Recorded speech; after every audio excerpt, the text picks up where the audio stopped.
Hi, I'm Clayton Van Huss, and I am so glad that you joined me today for Biblically Grounded. We have an exciting program for you. We're going to be talking about some interesting things.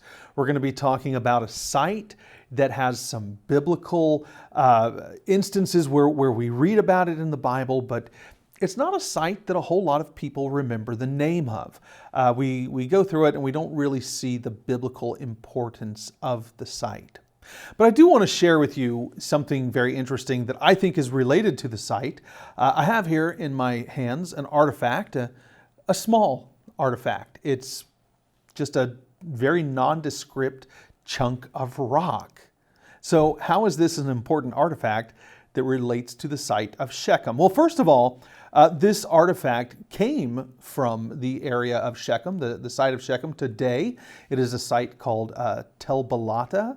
It is a Palestinian-run antiquities site. It's a site with some very interesting things. Not a lot of people get to go to Shechem to see it, just because of political situations or because nobody thinks it's really important to go to Shechem. But many things happened there. We have a history that goes back biblically to Abraham at Shechem. Abraham went there. It was one of the first places he went in the land of Canaan. But we also have stories of his descendants in Shechem. And that's where I want to come with this. Jacob, the grandson of Abraham, went to Shechem with his family. When he came from Aram, which is modern-day Syria, when he came down from Aram, he came to Shechem and he brought his family there. He dug a well in Shechem. In fact, we read about that well in the New Testament when Jesus goes to get water from that well and to give living water to a Samaritan woman. This all happened right there. In fact, it's only a couple of blocks away from the site can you find the church that actually has the well of Jacob in the basement. And it's one of those sites that we're pretty sure that's the actual well of Jacob. Fascinating place, but what is this little chip of rock? Well, it's been chipped purposely. It's been chipped multiple times. It's a piece of flint.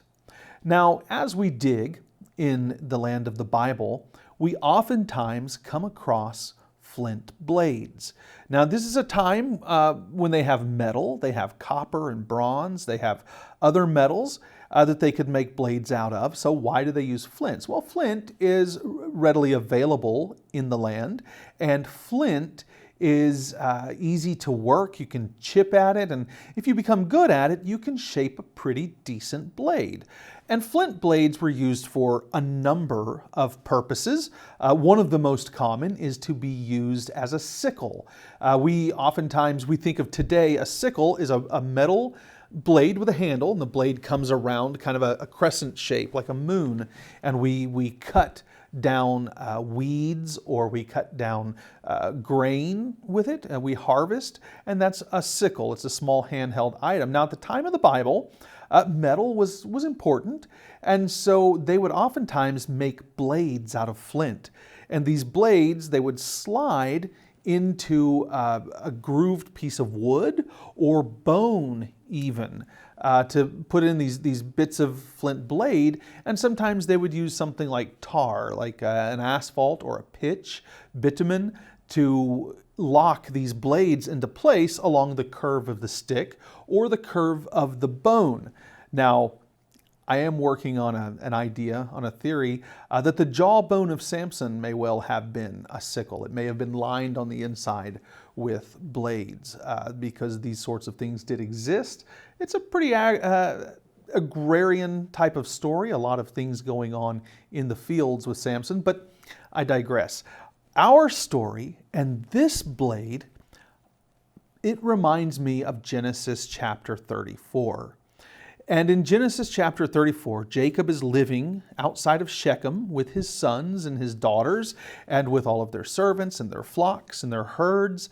And then the young man, the son of the king, he fell in love with the daughter of Jacob. And that's putting it mildly. He may have apparently forced the daughter of Jacob. And so he wanted to marry her. And the sons of Jacob said, well, tell you what, if you circumcise yourself, then you can marry our sister and we will marry your women and this and that. And so gladly, the young man did that. And not only did he do that, but also the other men of the city. Remember, this is a small city. And then the sons of Jacob came in and they killed the men of Shechem while they were recovering from their circumcision. But circumcision was a very important ritual in the Bible and at the time of the Bible, and especially to the descendants of Abraham. And this blade reminds me of Genesis 34. In fact, it's a rounded blade. Rounded blades were usually used to cut flesh, whether it's sacrifice or circumcision. I'm joined in the studio today with my absolute favorite guest, with my wife, Abigail Van Huss. And Abigail, of course, you're no stranger to Biblically Grounded. She is an archaeologist. She is a PhD candidate at Ariel University in Israel. And she is working on some really cool stuff. Tell us a little bit about your PhD. Like, what's the subject? What are you working on? I'm working on the transition from the late Bronze Age to the early Iron Age in the Central Hill Country of Israel. So basically where that falls is a change from a Canaanite culture to an Israelite culture. As the Israelites come back from Egypt, they have their exodus, the conquest, they come into the land of Canaan. And so I'm looking at that change in material culture in the Central Hill Country where the Israelites initially settled. That is really cool. And we're going to be talking today about a site that is in that Central Hill Country. And that site is central to Old Testament history. I mean, this is, if there is a first home, a first home in the land of Canaan for our biblical patriarchs, it would be kind of this site, or at least in that vicinity, because we're talking about Mount Ebal, the Mount of Curses. And that's a really cool name, right? The Mount of Curses. It is. So that would imply there's a Mount of Blessings, and there is. Where is the Mount of Blessings, and what's its name? All right, so the Mount of Blessings is Mount Gerizim, and the two mountains sit opposite each other, Mount Ebal, Mount Gerizim, and then in the valley between is the ancient city of Shechem. That's where that's located. Right, in the ancient city of Shechem, it's one of those cities in the Bible it's very important, but most people don't really know its name. They may have heard it in passing, in reading through passages, but the name Shechem doesn't really stick. But Shechem, that's where Abraham came when he came through. We had the other patriarchs. Jacob lived there with his sons and his daughter, and there's a very interesting story in Genesis 36 about Jacob's time at Shechem. I highly recommend reading it, but there are other things going on. So we have these two mountains. In the middle is this city of Shechem, and it's not a very big city. The ruins you can go see they would fit inside of a Walmart. I mean, this is small, and so at the time of Abraham and Jacob, how big was that city really? It wasn't that big. Not necessarily big as we would see it, but important. Important enough that it's a landmark from the time of Abraham and on. As you see people traveling up and down it's called the Ridge Route that runs along the central hills of Israel. Everybody's going to stop at Shechem. So it is an important site, even though it's pretty small. Right, and I noticed some of the archaeology there. If you go visit today, the site is called Tel Balata, and you can see really cool things there. You can see two gates. You can see the temple of Baal Berit. We can talk about that at some point. We can see the temple there. And they have a nice little museum that's about the size of someone's living room. And it has a few artifacts, but they found some neat things, a lot of stuff, a lot of trade items with Egypt. So it was definitely on the road. It was definitely a known place. So we have this little city of Shechem, and of course people would live around it. Oh yeah. In fact, there's a famous landmark around it that we read about in the New Testament. Jesus goes to this landmark, and he sits there with a woman who's not a Jewish woman, but a Samaritan woman. And of course, what is that site? That would be Jacob's well. Jacob's well. And so, yeah, this is the site, this is one of those sites where we're like, yeah, we're pretty sure this is Jacob's well, that this is the same place where Jesus sat, because it dates to the time, it's the right place, the right size, and it's just outside the city of Shechem. And so you get that idea when you read in Genesis around chapter 34, where the children of Jacob, he has this, of course, he's not a poor man. He's a very rich man with herds and flocks and all sorts of servants and things like that. So they're camped outside the city. They probably have too many people to live in the city. Oh, yeah. So, and plus they live in tents. They're nomads. And so they're living outside the city. And so this well, so he digs a well, and you can go today. It's in the basement of a Greek Orthodox church, and it's a neat place to visit. It is, yeah. Really cool. Of course, you got to be careful. You can't talk too loudly in there. Ask me how I know. So anyway, we have this site with all these different biblical things happening. But what we want to talk about is this mountain, the mountain of curses.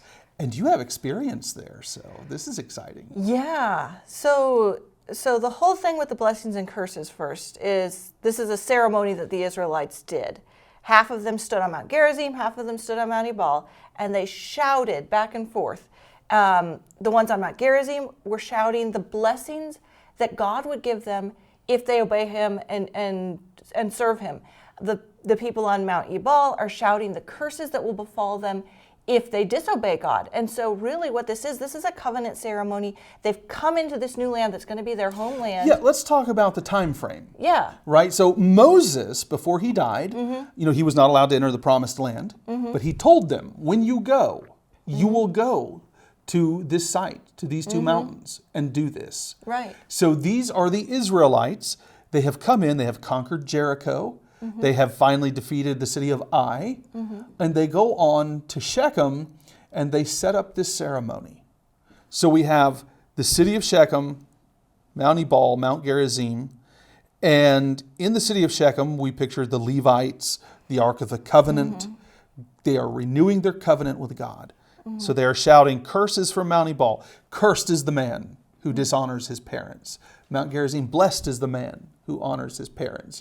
We go through the laws. They have 613 laws, right? And so they're going through these, and here's the Ark of the Covenant, and the body of Joseph probably is there. He was down there. They brought him there, yeah.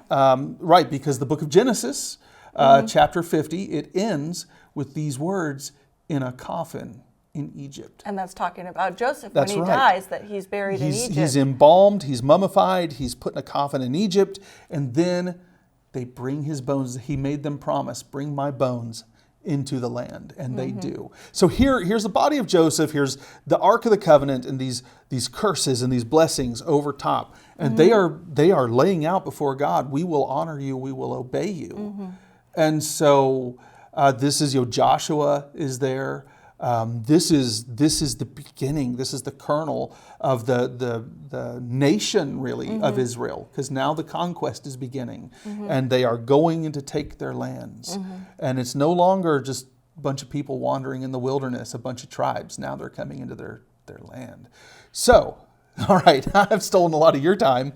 Let's go to Mount Ebal. Yeah. What is so special? Why are we going to talk about Mount Ebal as opposed to Mount Gerizim? Well, part of what Moses told Joshua to do when he got here, they were to have this ceremony, and then Joshua was to build an altar on Mount Ebal and sacrifice there to God. And so explorers over time, over the last couple hundred years, these explorers have gone to the Holy Land and they've looked for the sites, and there's some good books of where they've written, I rode my horse for so many days and then I came to this site, and they document this. But they couldn't find Joshua's altar on Mount Ebal. They kept looking for it, and they couldn't find it. And then in the 1980s, an Israeli archaeologist wasn't looking for Joshua's altar. He was just doing a land survey of all the archaeological sites on Mount Ebal from all different periods. And he came across this site that dated to, he dated it to the very early Iron Age 1. We can talk about the timing of it. I think it dates a little bit earlier, but it's right there in the ballpark of those early Israelites. And so And so he found the site and he started excavating it, and he found an altar there. And so it actually, this was Adam Zertal. He was a secular archaeologist, but this site changed his mind. Once he excavated this site, he said, I didn't believe that Joshua really existed, that he actually built an altar on Mount Ebal, but now I see that he did. That's amazing. So you have a man who's an atheist, who a scientist who comes here on this mountain, and he sees this altar that matches up with what the Bible tells us from its earliest times. We're going back to right after the Exodus, the Conquest, and so dating this. Let's put this in perspective, because you mentioned Iron Age, and this is important. Iron Age, Bronze Age. There are a couple of different dating schemes for the Exodus. We have the early date Exodus and the late date Exodus, which run between 200 and 140 years apart from each other, just depending on how you date things. So somewhere in this period, the Israelites must have been there. Yeah. And you're finding some evidence that, so Adam Zertal dated it to the early Iron Age. Yeah. And yet there are some clues that it may be older than that. Yeah, so yeah, like you said, there's these two different schools of thought about when the Exodus happened. We're still working through it. In scholarship, you pursue different ideas until you figure out which one's right. So there's these two different schools of thought, and Zertal actually believed in the late date Exodus, and so when he was looking at it, he wanted to see. He didn't believe in the Exodus at all until he found this site. But once he did, he believed in the late date Exodus. And so he dated, there's this big rectangular altar at the site. And he thought that it was built around 1200 BC. And with the late date Exodus, that fits pretty nicely. Not quite perfectly, but close enough that you could call it good. But what he found when he actually excavated inside this altar, and underneath it, he found a smaller round altar. And so he knew that one predated, and so he called that the primogenial ritual site on Mount Ebal. And he doesn't really specify, but he seems to think that it predates Joshua. Maybe it was a Canaanite altar that the Israelites built on top of? No, he doesn't think that it's Canaanite. But he also didn't quite believe in the Exodus and Conquest the way that we do. So I think it was okay for him that there were Israelites there before Joshua left. Right, and there's this theory that there were groups who came out of Egypt, but there were also groups who came out of the hills of Canaan, Canaanite groups, and they kind of got together and formed a band that became the Israelites. So he didn't quite see it the way that we do. But when I'm looking at it and I'm reading the Bible, and I hold to the early date Exodus. I'm not 100% dogmatic about the date because I know there's a lot that we still have to learn. But I hold to an early date, which would be around 1406 that the Israelites might arrive at Mount Ebal.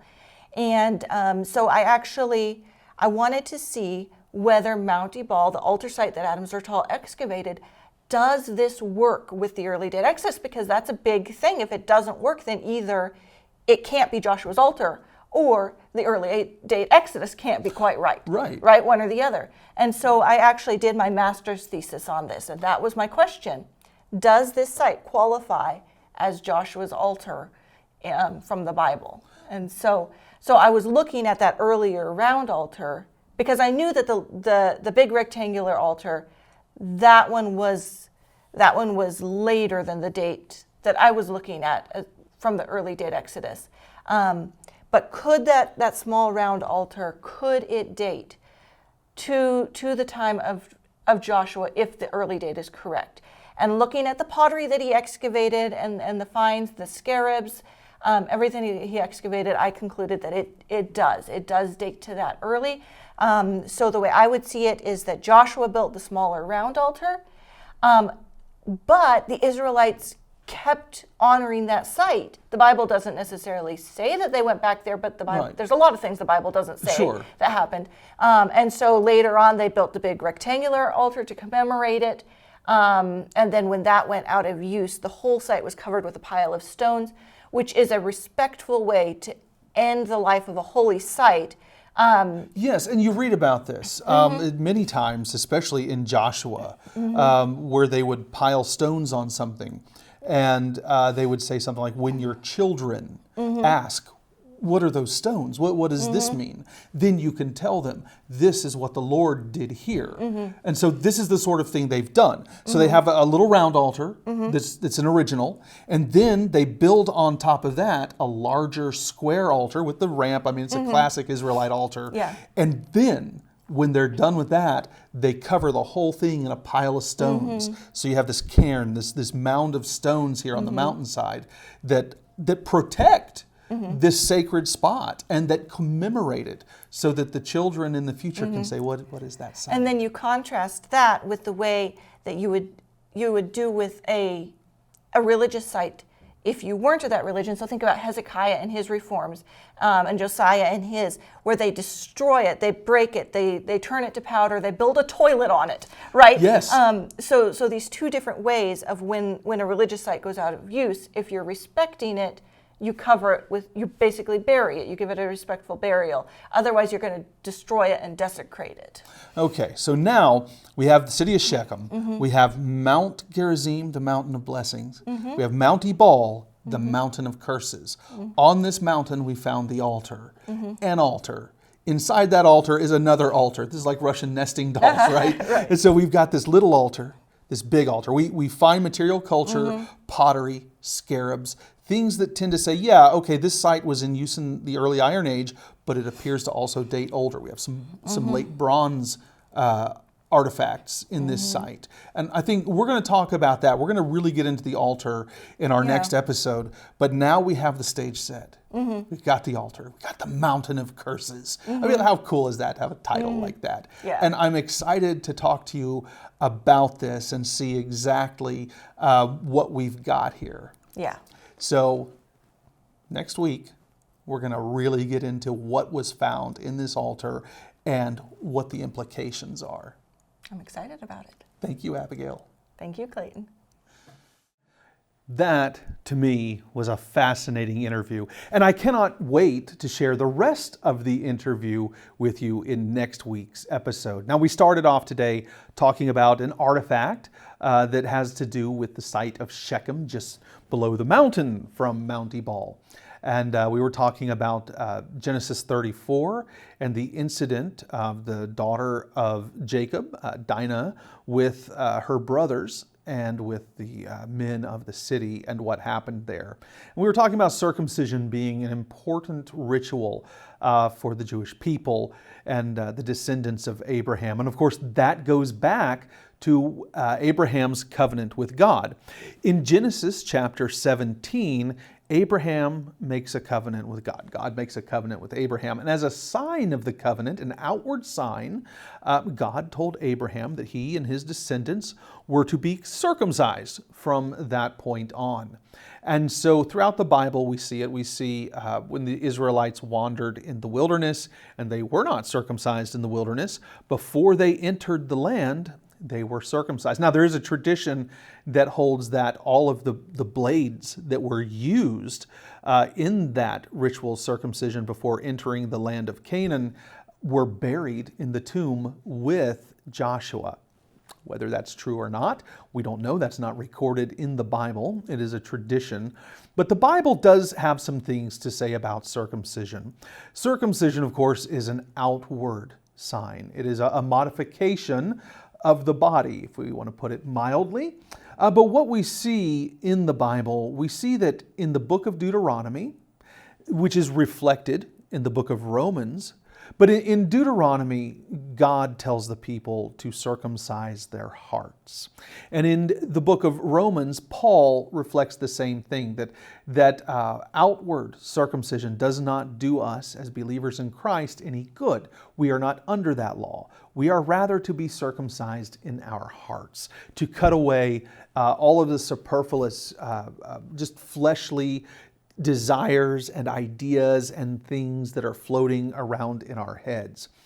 So that is what God requires of us, to cut away, to do away with the dead weight, the dead flesh, and to look to Christ, to look to his sacrifice and what he did for us on the cross at Calvary. And of course, the outward symbols of our belief are no longer what God requires.